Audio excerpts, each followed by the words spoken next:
La semaine dernière, je vous avais demandé de choisir entre une polaire, une veste en coton dénime et une veste de type Formule 1 pour notre prochaine série où on va designer un vêtement ensemble. Et à l'heure où je vous parle, les votes sont serrés, un peu trop serrés même entre la polaire et la veste type Formule 1. Malheureusement, il fallait les départager. Et j'avoue que j'en étais pas capable, donc je pense bien qu'on va partir sur les deux projets, les gars. L'hiver, j'aime trop porter des polaires, et la veste F1, rien que de l'imaginer, je sais que ça va être un banger. Et vous savez quoi? Dans l'épisode d'aujourd'hui, c'est ce qu'on va faire. Puisqu'on a déjà un début de design avec la polaire, là, pour la veste F1, on va vraiment partir de zéro. Donc la première étape, le moodboard. Déjà, avant de parler de la coupe, ce qui fait vraiment la beauté d'une veste Formule 1, c'est vraiment tous les logos qui sont brodés et les contrastes de couleurs qu'on peut retrouver.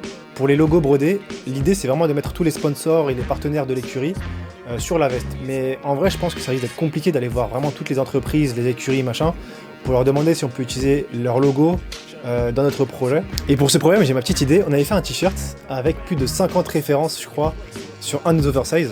Et en vrai, ceux-là, je les vois bien éparpillés un peu partout sur la veste. Donc là, la prochaine étape, ça va être de choisir la couleur principale de la veste, parce que c'est celle qui va donner le ton et la disposition de tous les logos. Du coup, donne-moi ton avis, réponds au sondage et abonne-toi pour suivre l'aventure.